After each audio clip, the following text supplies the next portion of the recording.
শরীফ ওসমান হাদির উত্তরসূরি হিসাবে জামাত ইসলামী ক্ষমতায় আসবে। জামাত ফেব্রুয়ারিতে নির্বাচন চায়, হিসাব ক্লিয়ার। ফেব্রুয়ারিতে নির্বাচনের বিষয়ে জামাত অনড়।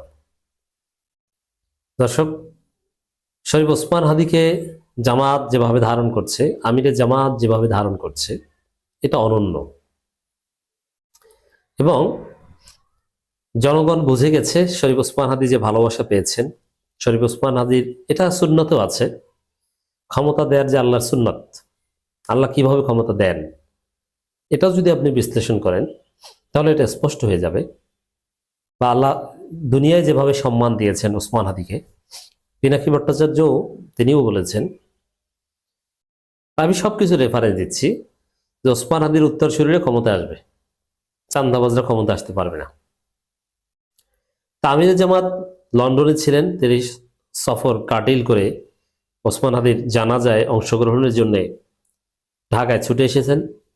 বিশিষ্ট সাংবাদিক সাইফুর রহমান সাগর ফেজ দ্য পিপল, তিনিও এটা অ্যাপ্রিসিয়েট করেছেন। একটা অনন্য নজির স্থাপন করেছেন আমিরে জামাত। এবং বিমানবন্দর থেকে সরাসরি ওসমান হাদির লাশ দেখতে গিয়েছেন।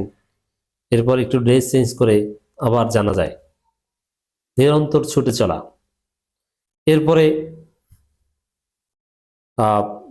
জানাজা দাফন শেষ, একদম ফজরের সময় ওসমান হাদির কবর জিয়ারাত করতে গিয়েছে।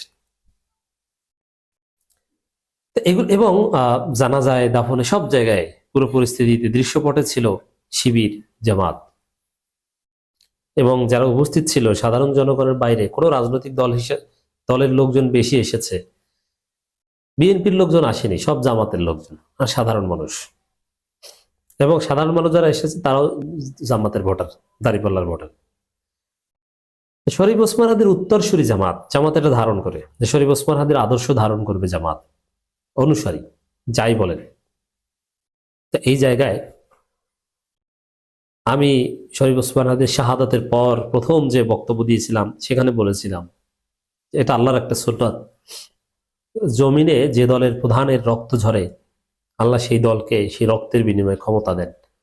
যেমন 1975 সালের 15 আগস্ট আওয়ামী লীগের প্রধান শেখ মুজিবের রক্ত ঝরেছিল, শহীদ হয়েছিলেন বা নিহত হয়েছিলেন, আওয়ামী লীগকে আল্লাহ ক্ষমতা দিয়েছিল।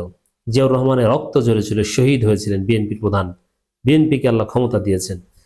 হোসেন মোহাম্মদ এরশাদের স্বাভাবিক মৃত্যু হয়েছে, শহীদ হন নাই।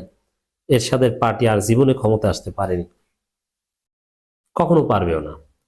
জামাতের আমির শহীদ হয়েছেন, আল্লাহ রাব্বুল আলামিন জামাতকে ক্ষমতা দিবেন। শরীফ ওসমান হাদি শহীদ হয়েছেন এবং এটা আরো বেশি গ্লোরিয়াস। জমিনে জাতিসংঘ পর্যন্ত কেঁপে উঠেছে শরীফ ওসমান হাদি শাহাদাতে। অতএব শরীফ ওসমান হাদিকে যারা ধারণ করবে তারাই ক্ষমতা আসবে, কোনো চান্দাবাজ ক্ষমতা আসতে পারবে না। এত সোজা না। আপনি লিখে রাখেন ওসমান হাদির উত্তর শরীরে ক্ষমতা আসবে। রাজনীতির রিয়ালিটি হয়ে গিয়েছে এটা। দর্শক, চাই নির্বাচন ফেব্রুয়ারিতে হোক, জামাত আমির। জামাত আত্মবিশ্বাসী বলে এই কথা বলছে এবং শরীফ ওসমান হাদির উত্তরসূরি হিসেবে ক্ষমতা আসবে এটা আমিরে জামাতও মনে করেন বলে ফেব্রুয়ারিতে নির্বাচন চাচ্ছে। জামাতের ক্ষমতায় আসা প্রশ্নে যদি জামাত আত্মবিশ্বাসী না হতো তাহলে ফেব্রুয়ারিতে নির্বাচনের কথা বারবার বলতো না, হয়তোবা মেনে নিত বাধ্য হয়ে। বিএনপি যেরকম নানান কিছু বুকে পাথর চাপা দিয়ে মেনে নিচ্ছে, কিন্তু বারবার বলতে হতো না। কিন্তু জামাত বলছে কেন? Jamaat believes that Jamaat will come into power. Osman হাদির সাকসেসর হিসাবে ত্রয়োদশ জাতীয় সংসদ নির্বাচন আগামী বছরের ফেব্রুয়ারি মাসে নির্ধারিত সময় হোক, সেটা প্রত্যাশা করেন জামাত ইসলামের আমির ডাক্তার শফিকুর রহমান। অনড় ঘোষণা, অবিচল ঘোষণা, কোনো দ্বিধাদ্বন্দ্ব নেই, সবকিছু গোছালো। জামাতের ওসমান হাদির গুলিবিদ্ধ হওয়া থেকে শুরু করে সোফার জামাতের ভূমিকা কার্যক্রম দেখেন কতটা গোছালো, সুশৃঙ্খল, স্মার্ট।